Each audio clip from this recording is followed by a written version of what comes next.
우리가 가장 가까이 있는 사람한테 가장 상처 주는 말을 참 많이 하는 것 같아요. 그래서 여러분들 부부끼리 서로 기분 나쁠 때가 있어요. 기분 나쁠 때 있잖아요. 예. 그럴 때 이렇게 뭐 감정적으로 생각하거나 극단적으로 생각할 필요가 없을 것 같아요. 왜 그렇게 생각하실 필요가 없느냐면 지금 종자가 다른 종자가 이상한 행동을 하고 있다. 이렇게 생각하면 좀 마음이 좀 편안해요. 저 사람이 날 미워해서 그러는 게 아니다. 더욱이 여성이라는 이 성은 제가 남성이기 때문에 그런 걸 많이 느껴요. 여성은 참 신비한 존재. 여자는요, 생리를 하고 난 다음에 1일부터 18일까지 점점 기분이 좋아진대요. 점점. 18일서부터 21일 사이까지는 기분이 최고래, 최고. 네. 최고인데 21일부터 기분이 나빠지기 시작해. 생리할 때 되면 완전히 그 여자가 아니야. 원래 생각했던 그 여자가 아니야. 완전히 새로운 완전히 짐승이 하나 나와갖고 이상한 행동을 하는 거예요. 그러니까 여자는 기분이 좋고 나쁘고 너무 분명해요. 좋을 때는 한없이 좋고 나쁠 때는 또 한없이 나쁜 경우가 있어요. PMT라고 이게 여자는 생리 전 긴장감이 있대요. 이 현상이 있어갖고 여자의 감정을 남자들이 내 마누라 난 도저히 이해가 안 돼. 이게 이 주기를 몰라서 그래요. 더욱이 여자가 한 18일에서 21일 사이는 기분이 얼마나 좋으냐면은 처녀 때도 이때 만약에 파티장에 가고 술을 먹는데 남자를 보면은요 모든 남자가 다 멋있게 보인대. 그래갖고 그냥 이때 그냥 술 먹고 호텔에 다음날 아침에 깨보면 어머머 내가 미쳤어 내가 왜 그랬지? 이런 일이 이때 벌어지는 거예요. 그래서 보통 보면은 이렇게 부부들 보면 너무 예쁜 여자하고 이상하게 생긴 남자가 부부로 사는 경우가 있어요. 이 경우는 18일에서 21일 사이에 만난 경우에 이 경우는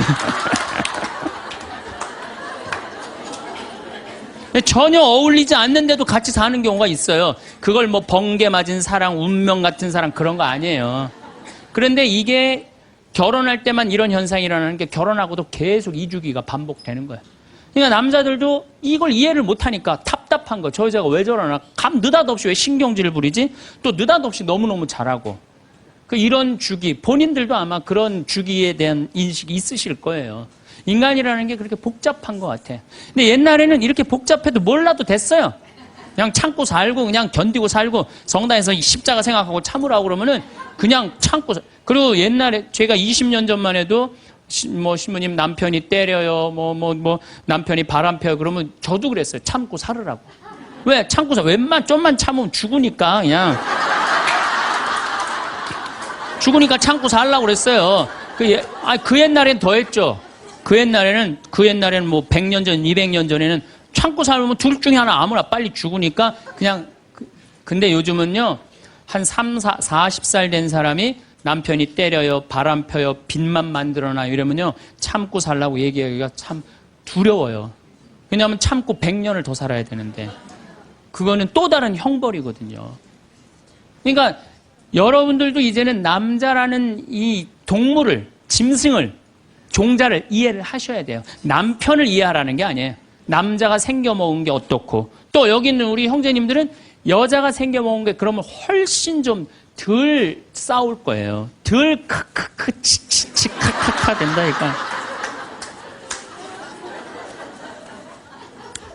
그런데 이제 부부끼리도 서로에 대한 이해가 필요하지만은 여러분들 자녀에 대한 이해가 필요합니다. 자녀를 이해하셔야 돼요. 그리고 자녀하고 대화를 해야 돼요. 자녀하고 대화를 해야 되는데 우리나라 엄마들은 참 편안하게 교육해요. 딱 한마디만 하면 되니까 공부해. 이건 절대 교육이 아니에요. 절대 교육이 아니에요. 작년 3월 13일 날 고등학교 3학년 남자아이가 엄마를 죽였어요. 목으로 칼을 찔러서. 그런데 얘가 전국 4천등 하는 아이였대요. 모의고사에.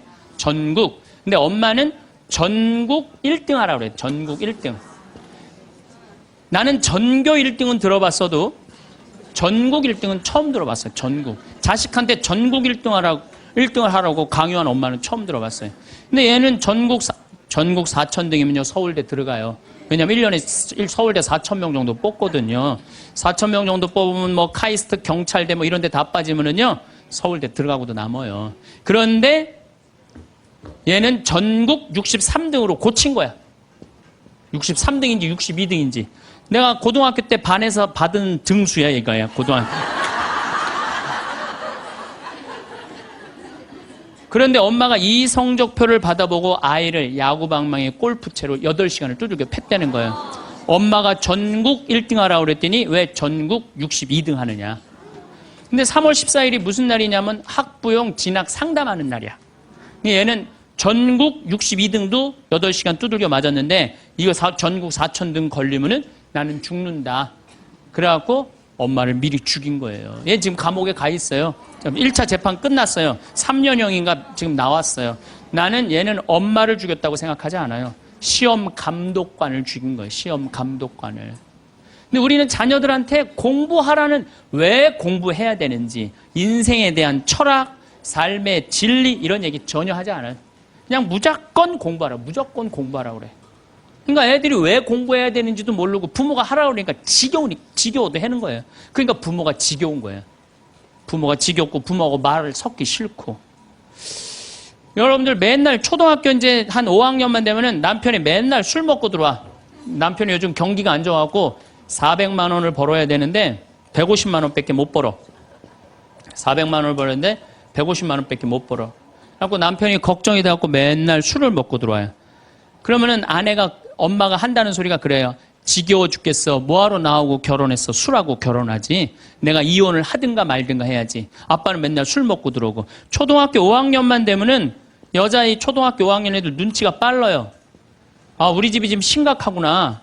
엄마 아빠가 곧 이혼하면 나는 엄마하고 살아야 될까 아빠하고 살아야 될까 고민해요. 아빠가 밤 10시에 술이 취해갖고 들어왔어. 그래도 딸이라고 아빠 들어왔냐고. 아빠 오셨어요?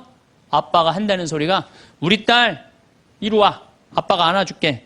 걱정하지 말고 넌 들어가서 공부해. 이 아빠가 다 알아서 할게.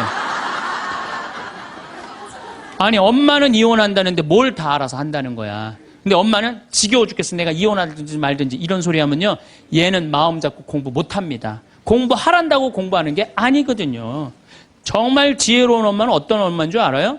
남편 술 취해갖고 들어오면은 방에다 뉘어놓고 근심 어린 얼굴로 쳐다보는 초등학교 5학년 딸아, 아빠가 맨날 술 먹고 들어오니까 걱정되지? 엄마 나 걱정돼. 아빠가 왜 저래 조금? 사실은 아빠가 요즘 경제가 좀 어렵잖니. 너도 알다시피 지금 유럽에 그리스 사태 터졌잖아. 그리고 이란 핵무기 때문에 지금 석유값이 자꾸 올라가고 있어. 그리고 미국은 리먼 브라더스 경제 위기가 왔잖아. 이렇게 어려운 경제 위기가 와서 아빠가 한 달에 400을 벌어야 되는데 150밖에 못 벌어. 근데 너도 알다시피 우리 핸드폰 네 식구 쓰면은 20만 원이야. 그 다음 전기세 10만 원이야. 그 다음에 아빠 차 운행하고 우리 버스 타고 전철 타고 다니는 거 30만 원이야. 우리가 라면만 먹고 살아도 60만 원이야. 네 학원비, 동생 학원비 50만 원 들어가. 그러고 난 다음에 우리 아파트 부금 100만 원 들어가.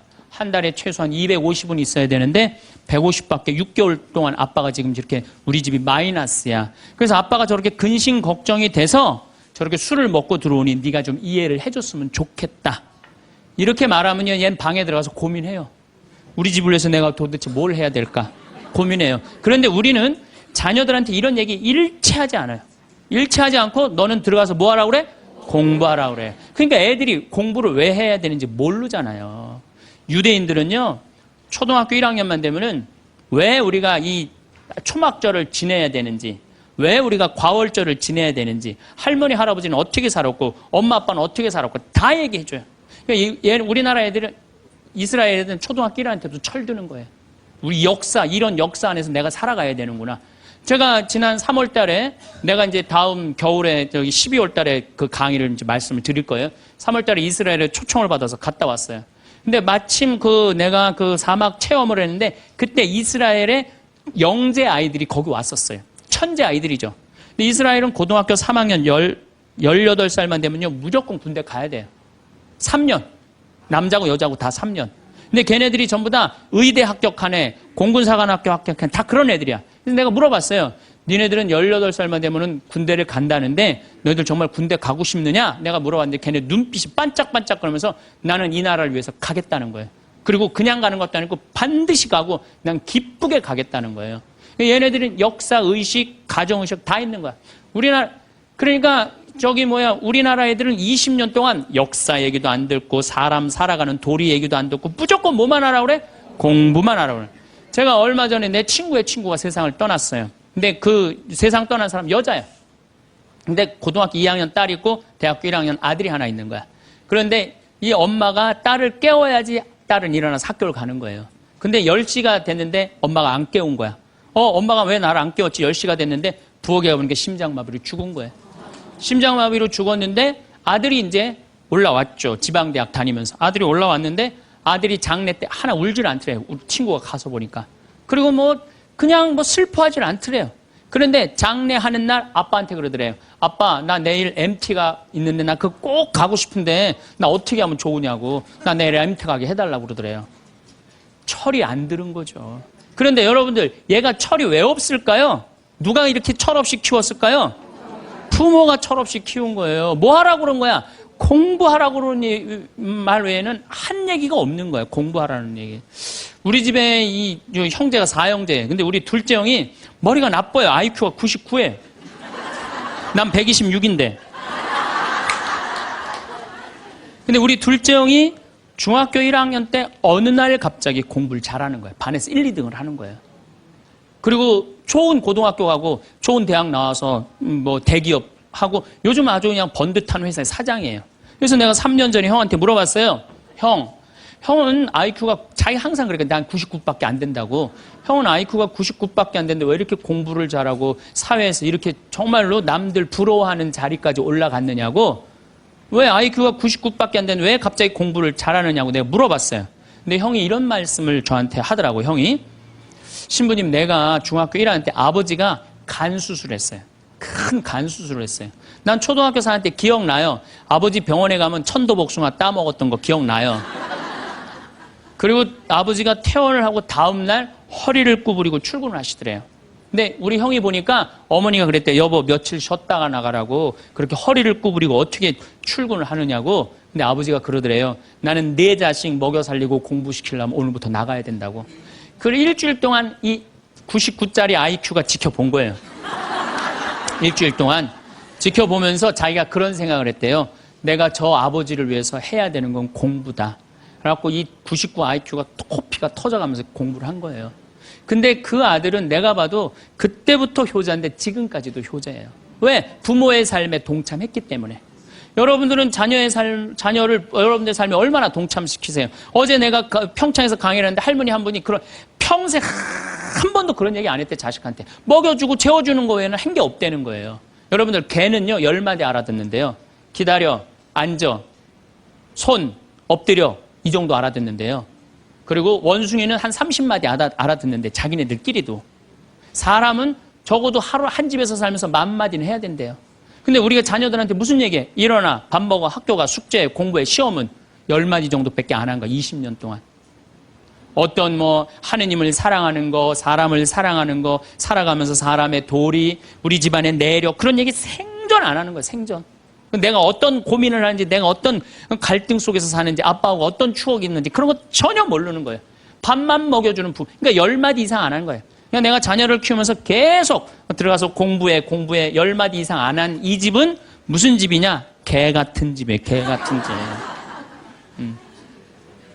사람 집이 아니에요. 사람 집이 아니에요. 다정한 대화를 할 수가 없는 거야. 그러니까 우리 이 둘째 아들은 정말 그때부터 지금 나이가 50이 넘었는데 아직까지도 효자예요. 그래서 내가 이렇게 나보다 신부가 됐으면 더 잘 살았을 거예요, 둘째 형이. 근데 큰 형은 이제 우리 어머니 아버지가 이제 휴가를 이제 우리 생태마을, 요즘은 이제 거의 못 오시는데 휴가를 오면 이제 누나, 큰아들, 둘째 아들이 돌아가면서 모시고 와요. 근데 이제 큰아들도 자기도 조그만 공장을 하는데 막 이제 바쁘니까 바쁜 와중에 어머니 아버지 모시고 오는 거 아니에요. 오다가 어머니가 아이고 얘야 묵주를 까먹었다 그러면 신경질을 부린대요. 바빠 죽겠는데 어떻게 하라고 그러냐고 지금 일주일만 손가락으로 하고 오라고 그냥 그런데요.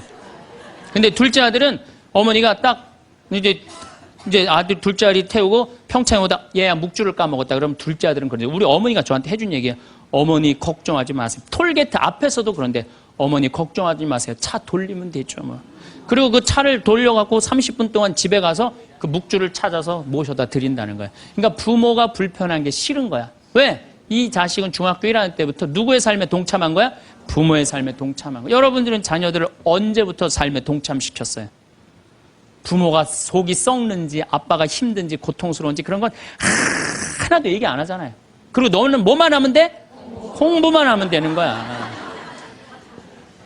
저는 요즘 우리 사회가 지금 굉장히 거칠다 그래요. 왕따, 그 다음에 학원 폭력, 성폭력, 굉장히 뭐 아주 충격적인 사건들이 많이 벌어지잖아요. 내가 보기에는 이거는 다 집안에서 교육이 말이 안 통해서 그래. 부모가 진리를 애들한테 알려줘야 될 거 아니야, 진리를. 그리고 하느님의 사랑도 알려줘야 되고. 근데 그런 얘기 생전 안 하는 거예요. 저는 요즘 무슨 대책 막 낼 때 정말로 한심해요. 그런 대책으로는 해결이 안 돼요. 저는 중학교 때 성당을 이틀 갔어요. 토요일 날, 일요일 날. 뭐 이틀 간 게 아니라 6일이면 6일 다 갔죠. 7일이면 7일 다 갔어요, 성당. 매일 가서 성당 살았어요. 그 성당 가면은 매일 교리 배우고, 거룩한 거 배우고, 진리 배우고, 사람 사랑하는 거 배우고, 사람 배려하는 거 배우고. 그랬잖아요. 학원이 무슨 학원이야. 토요일 날 일요일 맨날 친구들하고. 이 순교자 성월에는 유대철, 내가 그때 주인공 됐었어. 유대철.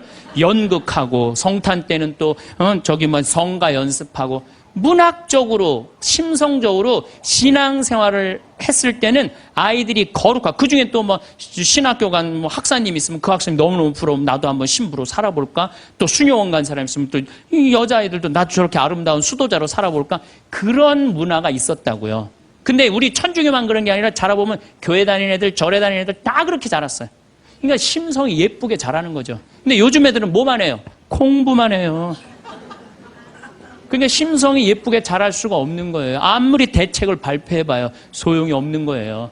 그래서 나는 진짜 똑똑한 정치인이라면은 토요일 날, 일요일 날 신앙생활 하게 해야 돼요.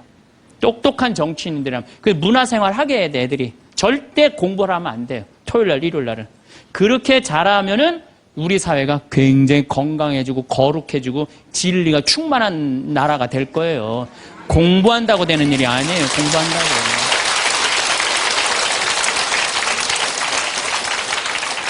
그러니까 자식들하고 대화를 하려고 해도 대화를 해본 적이 있어야지 대화를 할 거 아니야. 공부하라는 말 외에는 해본 적이 없는데. 그래서 엄마 명동에 어때? 좋았어? 좋았어. 어떻게 좋았어? 그냥 좋았어. 넌 들어가서 빨리 공부해.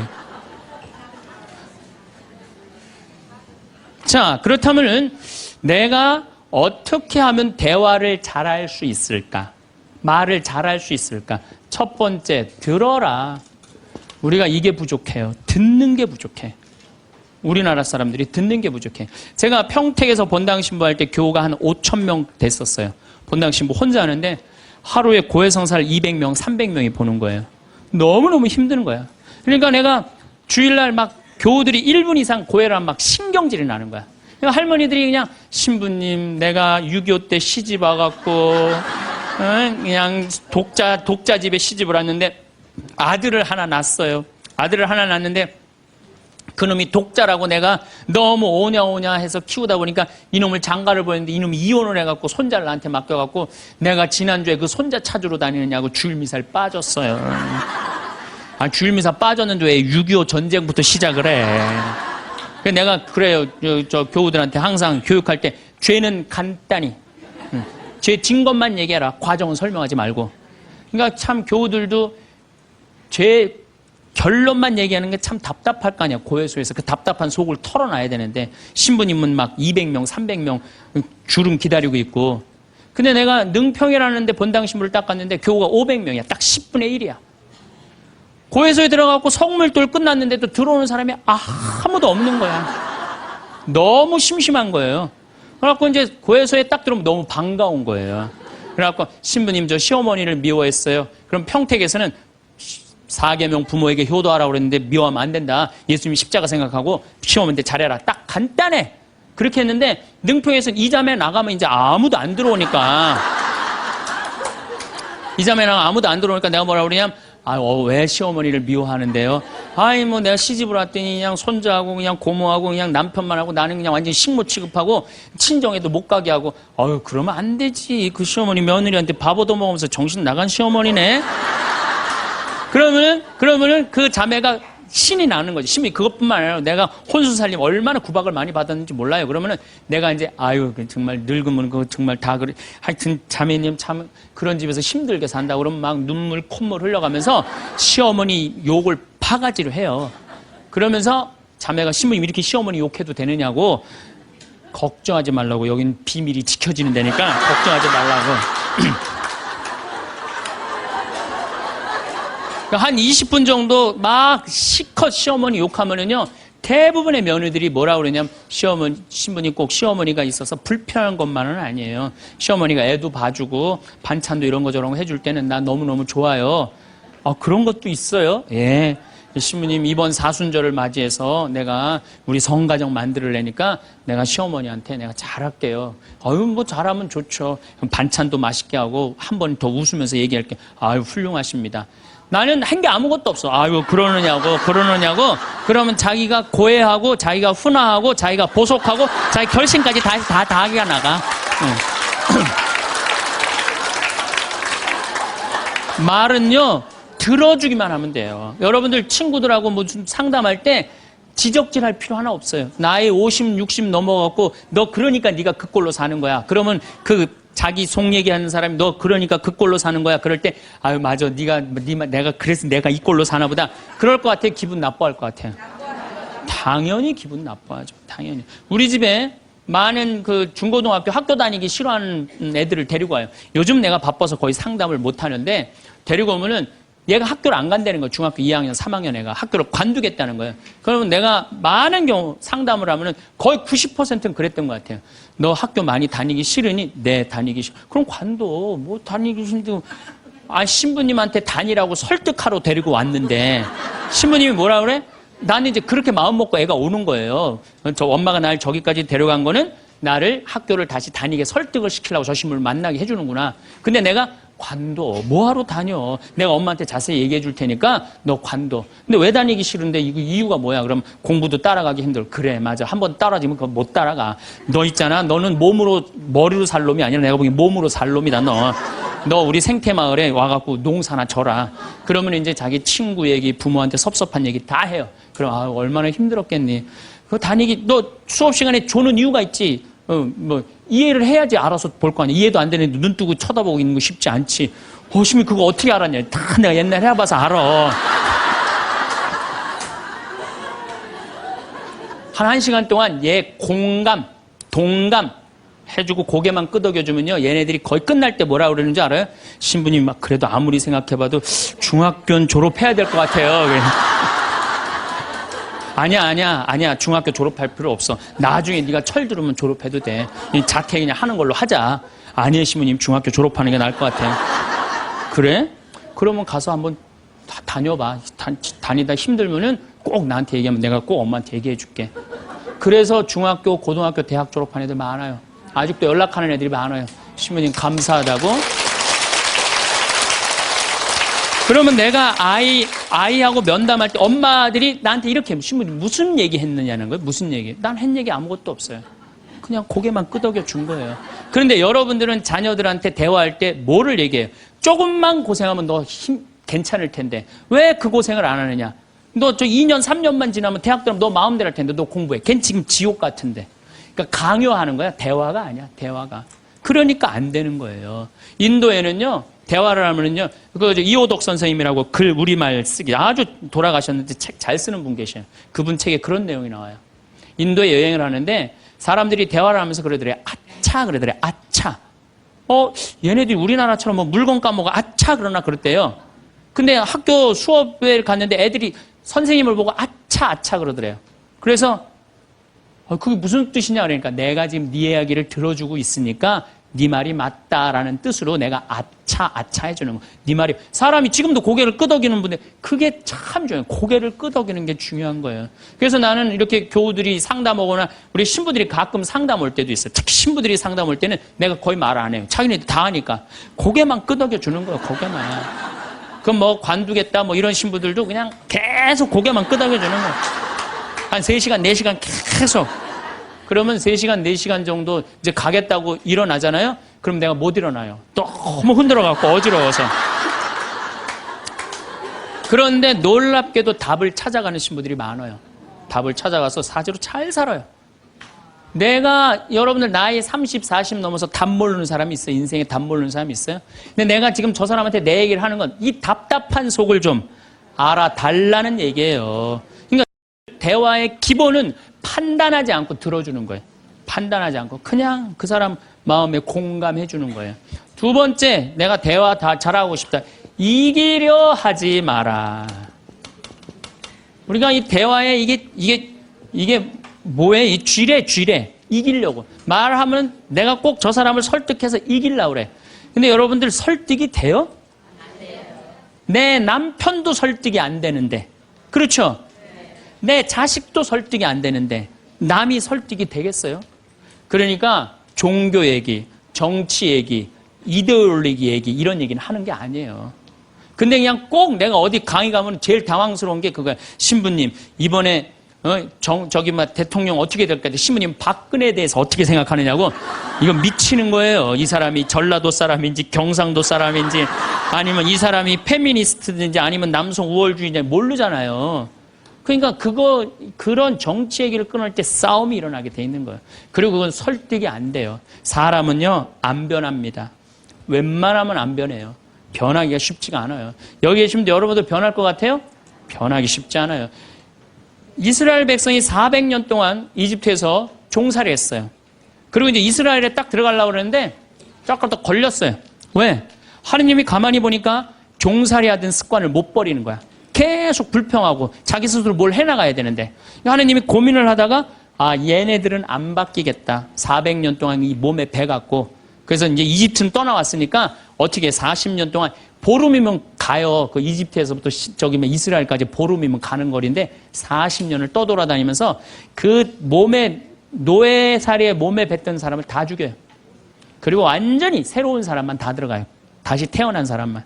그렇게 안 변하는 게 그러니까 40년 동안 단련 기간을 주는 거예요.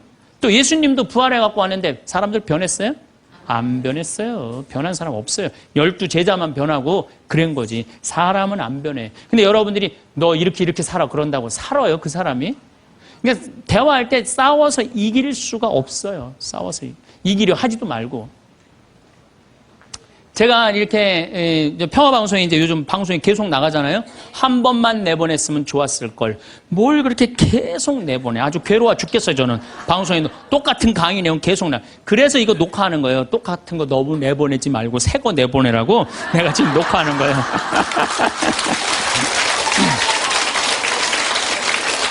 그런데 우리 PD님이 나한테 그러는 거예요. 신부님 시청률이 1위라는 거예요.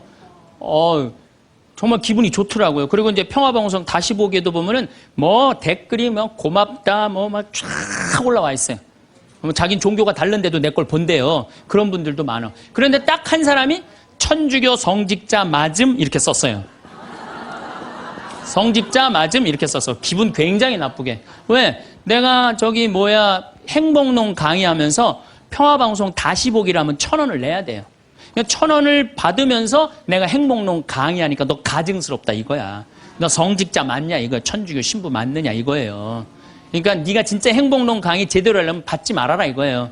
근데 나는 안 받아요. 평화방송이 받는 거지 나는 안 받아요. 나 거기서 받아갖고 평화방송에 나 돈 한 푼도 안 줘요.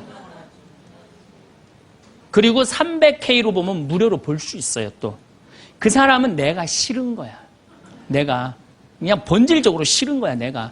그러니까 성직자 맞음하고 쓴 거야. 근데 그 밑에 댓글을 써서 내 팬들이 막 신부님 돈 안 받는다. 평화방송도 해명을 했어요. 신부님 한 푼도 돈 안 간다. 그래도 아무 소리도 없는 거야. 그러니까 그 사람 내가 싫은 거예요. 그 싫으니까 성직자 맞느냐고 한 거야. 자, 내가 그걸 읽어보고 막 화가 나서 100명이 다 칭찬하는데 한 명이 나 욕하면 신경질 나잖아요.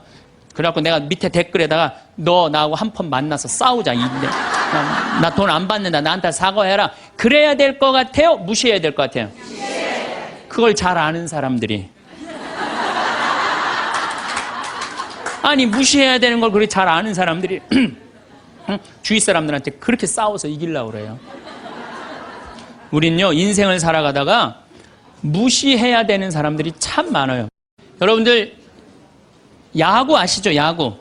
투수가 있고 포수가 있어요. 그렇죠? 타자가 있어, 타자가. 타자가 이제 좋은 타자는 어떤 타자냐면은 하늘로 올라가는 볼을 치는 타자가 훌륭한 타자입니까? 땅으로 떨어지는 볼을 치는 타자가 훌륭한 타자입니까? 와일드 피치라고 완전 뒤로 빠지는 볼을 치는 타자가 훌륭한 타자입니까?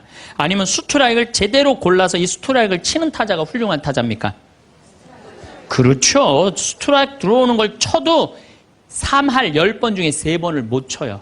하늘로 솟는 거, 땅으로 떨어지는 거, 뒤로 빠지는 거, 이런 거는 골라내야 돼요. 근데 우리 인생도 마찬가지예요. 만나는 사람이 다 스트라이크예요? 만나는 사람, 어떤 사람은 하늘로 솟는 볼이 있어요, 없어요? 땅으로 떨어지는 볼이 있어요, 없어요? 뒤로 빠지는 볼이 있어요, 없어요? 볼들이 많아요. 그 볼마다 쫓아다니면서 다 치면요, 이 사람 타자 자격 없어요. 여러분들 인생 살아가면서요, 스트라이크만 골라 쳐도 3할을 못 쳐요. 그러니까 10명 중에 만나는 사람 3명 마음 맞는 사람 만나기 쉽지 않아요. 그 3명만, 예, 아멘 다시 한번 해보세요, 그럼.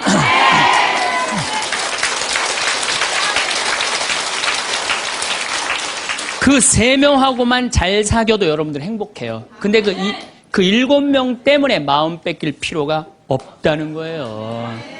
그래서 여러분들 가만히 생각하면 성당에 보면 볼 많아요. 아, 예쁜 옷 입고 갔더니 누굴 홀리려고 그냥 여시같이 입고, 그 볼이야. 그 볼이에요. 상대할 필요 없어요. 걸러내면 돼요. 우리가 인생 살면서요, 저는 제가 이렇게 강의를 하니까 모든 사람이 다 날 좋아할 거라는 생각은 절대 안 해요. 절대 안 합니다. 왜냐하면 내 강의를 듣는데 내 강의 싫어하는 사람들이 있어요. 그리고 그 사람들 자유예요. 얼마든지 싫어할 수 있어요. 내가 그 사람들 무시하는 것도 내 자유예요. 근데 그 사람들은 머리 드밀고 싸우고 이렇게 사는 애 죽는 게 낫다. 뭐하러 그래? 나 사랑하는 사람이 훨씬 많은데. 그럼 내가 사랑하는 사람한테 마음을 뺏겨야 될 것 같아요? 염장 지르는 사람한테 마음 뺏겨야 될 것 같아요? 어느 누구한테 마음 뺏겨야 돼? 사랑하는 사람한테. 여러분들도 마찬가지라는 거예요. 그러니까 오늘 이렇게 생각해서 내 볼이 누군가, 그 사람한테 내가 마음을 빼앗기고 시간을 빼앗고 열정을 빼앗긴다면 여러분들은 타자 자격 없고 인생 살 자격 없는 거예요. 그건 걸러내야 돼요. 이기려 하지 마세요. 골라내시면 돼요. 아, 예수님 그렇게 우리 구세주인데 예수님 다 좋아했어요? 멱살 잡고 돌 던지고 막 이랬어요. 예수님도 마지막 침 뱉고. 그러니까 우리들이 모든 사람한테 사랑받으려고 그럴 때 그때 미치는 거예요. 예. 날 사랑하는 사람도 있고 사랑하지 않는 사람도 있고. 반대로 뒤집어서 얘기해 봅시다. 여러분들 다 사랑해요? 아니요. 여러분들 마음에 안 드는 사람 있어요, 없어요? 있어요. 남들도 똑같은 거예요.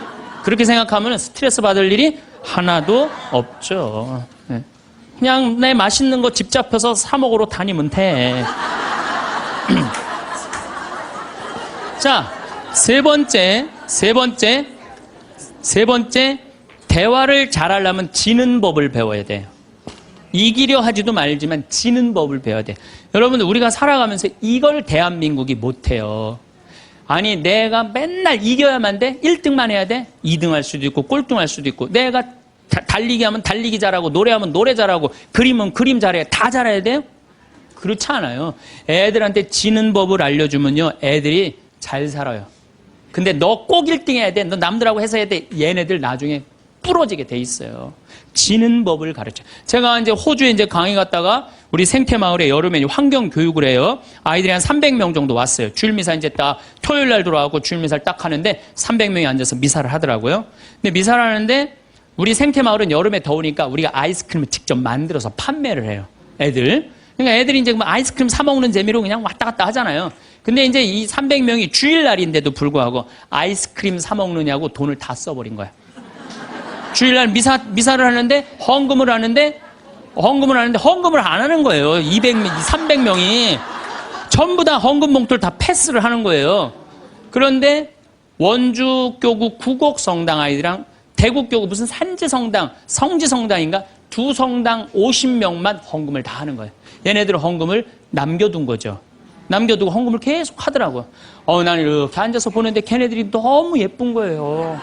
그 먹고 싶은 아이스크림을 안 먹고 헌금을 하니 얼마나 예뻐요. 하느님 생각을 가만히 해봐서 하느님이 쟤네들이 얼마나 예쁠까 감사하다고 헌금을 바치니. 그래서 내가 이제 공지사항 때 너희들은 아이스크림도 안 사 먹고 이렇게 헌금을 하니 너무 기특하다. 너희들 신부님이 아이스크림 교환권 2,000원이거든요. 이거 하나씩 다 선물로 줄게. 다 선물로 줬어요. 선물로 줬는데 250명이 뭐라 그러냐면 이러는 거예요. 자기네들은 못 받는다 이거야. 얘네들은 헌금을 해갖고 내가 선물로 주고 싶었는데 250명은 싫은 거예요. 근데 제가요, 신부 생활 20년 하면서 뭐 성당에서 뭐 프로그램 할 때 상 줄 때요, 박수 치는 경우를 본 적이 없어요. 전부 애들이 다 그래요. 내가 1등 아니면 다 싫은 거예요. 그러니까 지는 법을 안 가르치는 거죠. 축하해 줄 일 아니에요? 쟤네들 헌금 내갖고 저렇게 좋은 선물을 받는구나. 박수 쳐줄 일 아니에요? 그래갖고 내가 열받아갖고 생명을 살리는 말씀, 내 CD죠. 15,000원짜리. 이번 확 뛰었어. 15,000원짜리. 이거 니네들 엄마한테 다 갖다 줘, 엄마 아빠한테. 뭐라고 갖다 주냐면 내가 헌금 냈더니 신부님이 선물 줘서 엄마 아빠한테 갖다 주라 그래요. 이 집은 뭐가 되는 집이야, 이 집들은. 그랬는데 못 받는 애들이 더 크게 그러더라고요. 그래서 내가 한마디 했어. 니네들은 하느님한테 바치는 거 아무것도 없이 그냥 받으려고 그래? 얘네들은 먹고 싶은 거 안 사 먹고 바친 거야. 남이 잘 되는 꼴을 못 봐요. 우리나라 지금 분위기가 그래요. 난 요즘 이 선거철 보면서 정말 가슴 아파. 머리 꼭대기부터 지는 법을 못 봐요. 자기가 떨어지면 무슨 욕을 해서라도 핥혀내야 돼. 받아들이질 못해. 그러니까 머리 꼭대기부터 밑에까지 지는 법을 안 가르치니까 우리 사회가 무슨 뭐 타협이 없어요. 죽기 아니면 까무러치기야. 한 발 양보하는 게 없어. 그래서 대화가 말이 안 통하는 거야. 지는 법을 안 가르치니까. 네 번째, 한쪽 말만 듣고 판단하면 바보 되기 쉽다. 이게 특별히 우리 교회에서 그래요. 한쪽 말만 듣고 판단하는 경우 너무 많아요.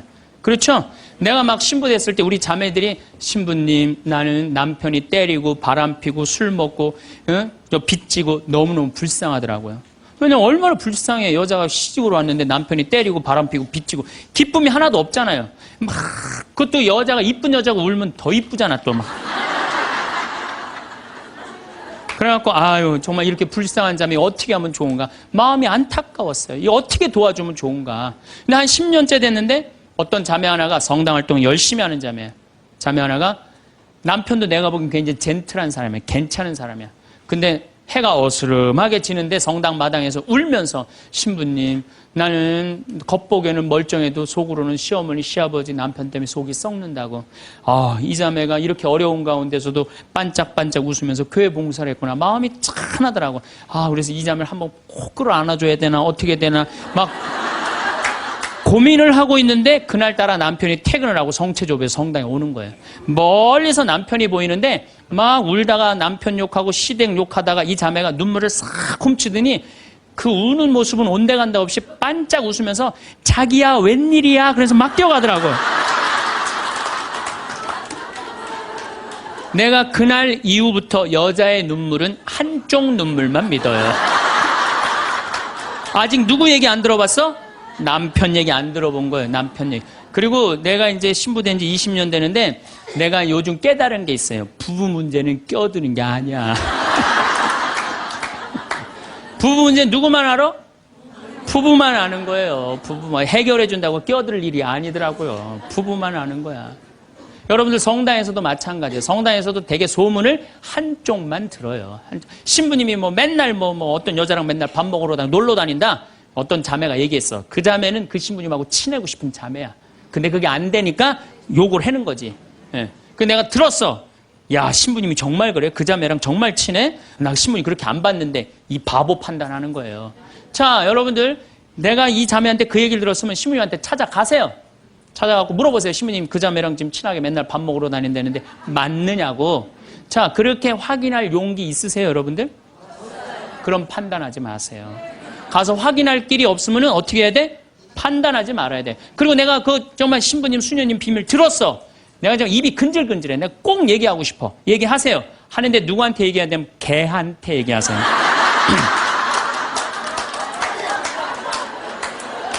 걔한테 얘기하세요.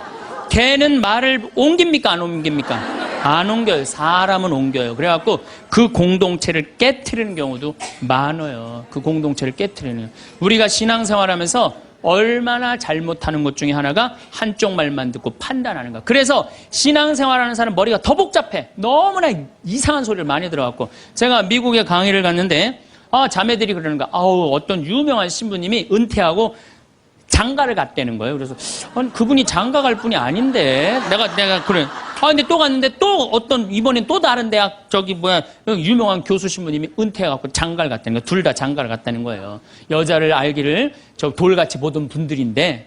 그래서 나는 속으로 아니 그분들이 은퇴할 분 장가 갈 분들이 아닌데. 그래갖고 내가 이번에 1년이 지나고 난 다음에 동창 신부들 모여갖고 야, 나 미국에 가고 이런 얘기를 들었다. 그랬더니 한 동창 신부가 그런 얘기를 무슨 소리야. 지난주에 나하고 같이 미사 봉헌하고 신부님이 성서 강의했는데. 그러니까 멀쩡하게 성서 강의하는 신부님이 미국에서는 지금 관도하고 장가가 있어 지금. 우리가 얼마나 신앙생활하면서 이 잘못된 소문에 우리 영혼이 망가지는지 몰라요. 그러니까 한쪽 말만 듣고 판단하면 뭐가 되기 쉽다? 바보 되기 쉽다. 5번째, 끝을 좋게 맺어라. 이 무슨 얘기냐 하면은 끝을 좋게 맺어라. 이 무슨 얘기냐 하면 여러분들 사람이 살아가다 보면요 사이 나쁠 때가 있어요. 친한 친구인데 결국은 재산 문제 때문에 법원까지 가갖고 법원에서 재산 주고받고 이게 끝났어. 헤어질 때 뭐라고 헤어져요? 야, 우리가 그래도 30년 동안 친구인데 이렇게 좋지 않은 일로 법원까지 왔는데 이렇게 결정이 났으니 너 다음에 어딜 가도 행복하게 살았으면 좋겠다. 다음에 볼 때 우리 웃으면서 만나자. 이렇게 헤어져야 돼요. 아무리 속이 뒤집어져도. 근데 우린 뭐라고 헤어져요? 너 밤길 조심해. 내가 언젠가 너 가만히 안 놔둘 거야. 이거는요 정말 어리석은 거예요. 또 어떤 사람이 맨날 술 먹고 막 바람 피다가 죽었어. 50살에. 그냥 그 집 애 때리고 부인 때리던 사람이 죽었어. 그냥 이제 초상집에 가갖고 위로해 준다고 그렇게 술 먹고 바람 피고 애들 때리더니 잘 죽었다. 니네들 고생 끝났다. 니네들끼리 행복하게 살아라. 이렇게 말한다고 그 자식이 행복해 할 것 같아요? 그래도 자기 아버지인데. 이렇게 말해야 돼요. 그래도 네 아버지가 이 시대의 풍류를 알던 사람인데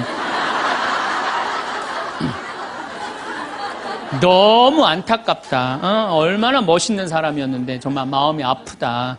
아버지 좋은 데 가시게 이제 정말 저 세상에서는 정말 아무 거침없이 행복하게 살 수 있도록 우리 기도해주고 축복해주자. 그럼 너희들은 정말 행복하게 살았으면 좋겠다. 아다르고 어달아요. 아다르고 어달라요. 나는 정말로 2000년 동안 말 진짜 못하는 놈 한 놈 알고 있어요. 이놈이 어떤 놈이냐면 십자가 왼편에 매달린 이 왼편의 강도, 진짜 말 못하는 놈이에요. 이놈이 이제 십자가에 못 박혀 죽을, 자기도 괴롭고 아프기 힘들겠지. 그렇지만 그렇게 말하면 안 되지. 가운데 구세주라는 분한테 뭐라 그래? 네가 무슨 구세주냐? 네가 진짜 구세주면 너도 살리고 나도 살려봐라. 너 구세주도 아니다 이거예요. 그러니까 예수님도 지금 십자가에 못 박혀가고 아파 죽겠는데 이놈이 이상한 소리 하니까 대꾸를 해요 안 해요? 대꾸를 안 해요. 근데 난 2000년 역사상 진짜 말 잘하는 사람 한 사람 알고 있어요. 이게 누구야? 오른편에 있는 강도예요. 오른편에 있는 강도가 뭐라 그래? 야 이놈아, 너하고 나하고는 죽어도 싸. 근데 이분은 가난하고 병든 사람 전부 다 함께하고 병 고쳐주고 함께했던 분인데 네가 무슨 자격이 있어 그런 말을 해? 그래 한마디 더 해. 주 예수님 마지막 날 저를 기억해 주십시오. 그러니까 왼편에 있는 놈한테는 대꾸도 안 하던 예수님이 가상칠언이라고 십자가에서 7가지 중요한 말을 해요. 다 이루었다. 엘리엘리 네마 사박타니, 이 몸이 보십시오. 당신의 아들입니다. 뭐 목마르다 이런 얘기 하잖아요. 그런데 이 오른편의 강도한테 너야말로 오늘 나와 함께 진정으로 낙원에 들 것이다. 막판에 말 한 번 잘한 바람에 천당 입장 1호 고객.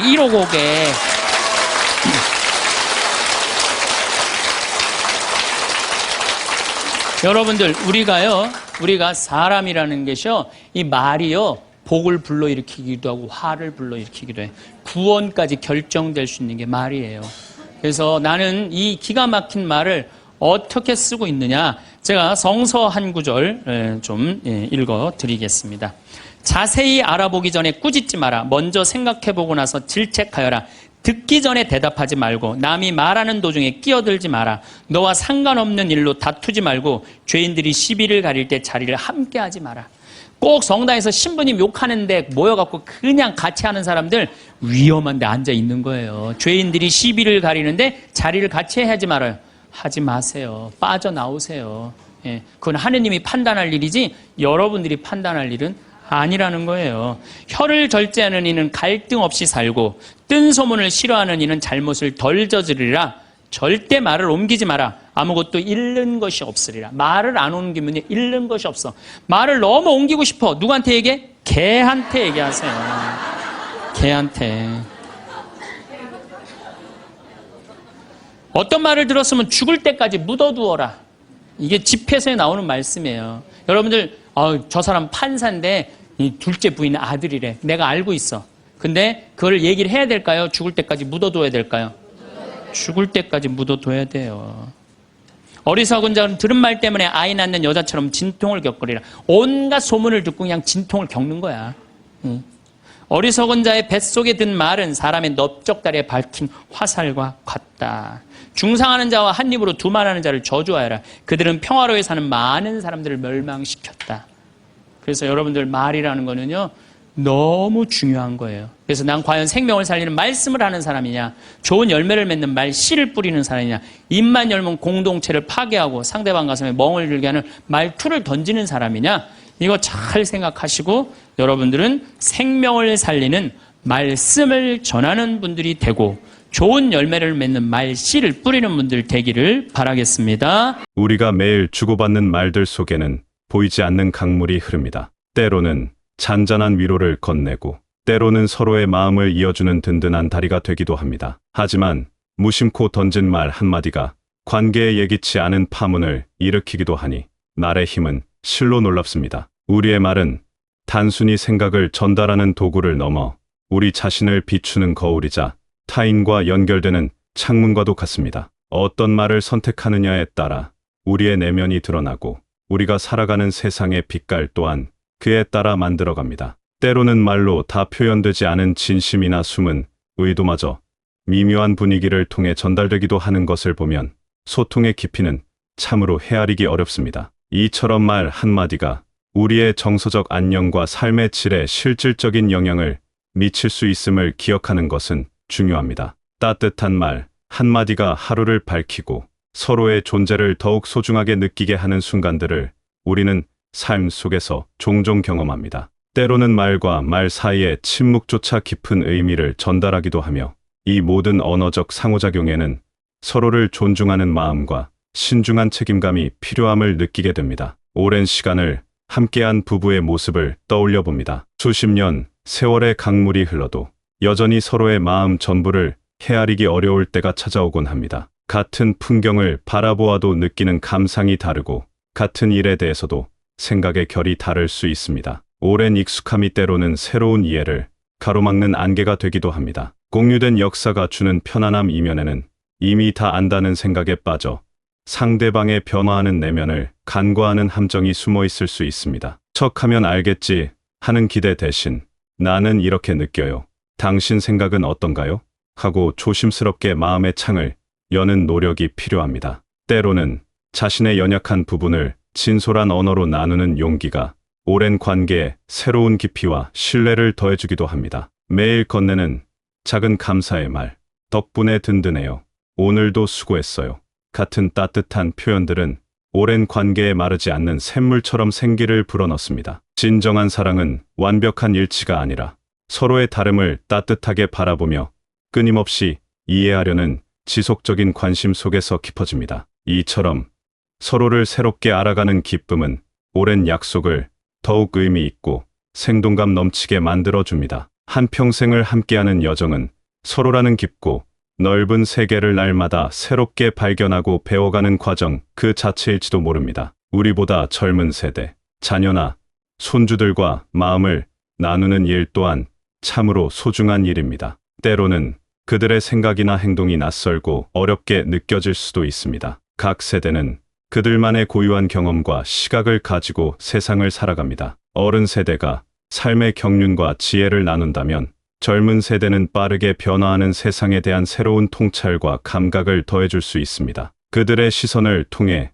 우리는 익숙했던 세상의 다른 면을 발견하고 우리 자신의 생각 또한 확장될 수 있음을 기억해야 합니다. 내가 살아보니 이렇더라 하는 일방적인 가르침보다는 우리가 지나온 삶의 길 위에서 만났던 기쁨과 슬픔, 때로는 넘어지고 다시 일어섰던 경험들을 진솔하게 나누는 것이 좋습니다. 그러한 이야기들은 교훈을 강요하기보다 스스로 생각할 여지를 남겨주며 그 속에서 젊은 세대는 삶의 지혜 한 조각을 발견하고 우리를 한층 더 가깝게 느낄 것입니다. 더욱 중요한 것은 그들의 목소리에 귀 기울이는 것입니다. 그들이 살아가는 세상은 우리가 경험했던 과거와는 또 다른 모습일 테고 그들의 고민과 생각 속에는 우리가 미처 알지 못했던 새로운 가치들이 숨쉬고 있을지 모릅니다. 이러한 열린 소통은 어른들에게도 세상을 보는 새로운 창을 열어주어 상호 성장의 기회가 됩니다. 손주의 서툰 이야기에 맞장구를 쳐주고 자녀의 고민을 묵묵히 들어주는 시간은 그 무엇과도 바꿀 수 없는 깊은 유대감을 만들어줍니다. 이러한 소통에는 인내심이 필요합니다. 서로 다른 경험의 강을 건너 이해에 도달하기까지 충분한 시간을 가지고 기다려주는 마음이 아름다운 관계를 꽃피웁니다. 지혜는 높은 곳에서 낮은 곳으로만 흐르는 것이 아니라 서로 다른 경험을 가진 세대들이 마음을 열고 만날 때 샘물처럼 솟아나는 것입니다. 누군가의 이야기를 진심으로 들어주는 행위는 그 자체로 강력한 치유의 힘을 지닙니다. 우리는 모두 자신의 존재를 인정받고 이해받고 싶어 하는 마음을 가지고 살아갑니다. 판단이나 평가 없이 그저 힘들었겠구나, 내 마음이 그랬구나 하며 따뜻한 시선으로 함께 해줄 때 우리는 큰 위안을 얻습니다. 이는 단순히 귀로 소리를 듣는 것을 넘어 상대방의 감정과 때로는 말로 표현되지 않는 깊은 속내까지 헤아리려는 적극적인 마음의 활동입니다. 이러한 공감 능력은 꾸준한 연습을 통해 더욱 깊어질 수 있으며 자신의 주관적인 생각이나 감정을 잠시 내려놓고 상대방의 세계에 온전히 집중하려는 의지가 필요합니다. 일상에서 공감을 꾸준히 실천할 때 불필요한 오해와 갈등이 줄어들고 한층 평화로운 관계를 맺을 수 있습니다. 마치 길을 잃고 헤매다 발견한 따뜻한 불빛처럼 공감의 말 한마디는 얼어붙었던 마음의 온기를 불어넣고 다시 나아갈 용기를 줍니다. 한 친구가 어려움에 처했을 때 수많은 조언보다 그저 곁을 지키며 그의 감정에 귀 기울여준 다른 한 친구의 모습은 우리에게 많은 것을 생각하게 합니다. 진정한 공감은 상대방의 입장이 되어보는 상상력에서 시작하며 이는 우리 모두가 서로에게 연결되어 있음을 느끼게 하는 소중한 인간 능력입니다. 때로는 나와 다른 생각이나 감정을 마주할 때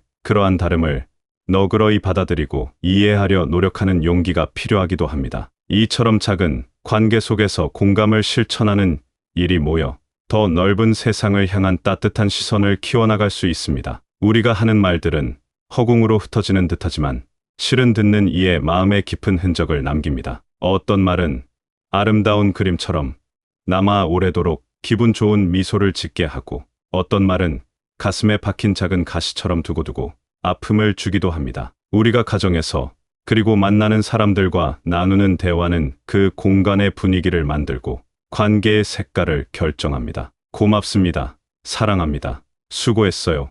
와 같은 긍정의 말들이 오가는 곳에는 늘 온화한 기운이 감돕니다. 가족 안에서 자주 반복되는 이야기나 특별한 의미를 담은 표현들은 그 가족만의 독특한 문화를 형성하고 세대를 이어 정체성과 가치관을 전달하는 매개가 되기도 합니다. 나아가 우리가 스스로에게 건네는 내면의 말들 또한 중요합니다. 자신을 격려하고 다독이는 긍정적인 혼잣말은 어려운 시기를 헤쳐나갈 힘을 주며 우리 자신의 가치를 스스로 인정하는 내적인 유산이 됩니다. 우리가 남기는 긍정적인 말의 유산은 다음 세대에게 힘과 지혜를 주는 등대가 될 수 있습니다. 우리의 말은 그렇게 메아리처럼 울려 퍼지며 우리가 떠난 후에도 오랫동안 사람들의 기억 속에 살아 숨쉽니다. 우리가 어떤 말의 유산을 남기고 싶은지, 축복의 언어인지 아니면 마음에 짐이 되는 말들인지를 생각해보는 것은 의미 있는 성찰이 될 것입니다. 결국 우리의 말은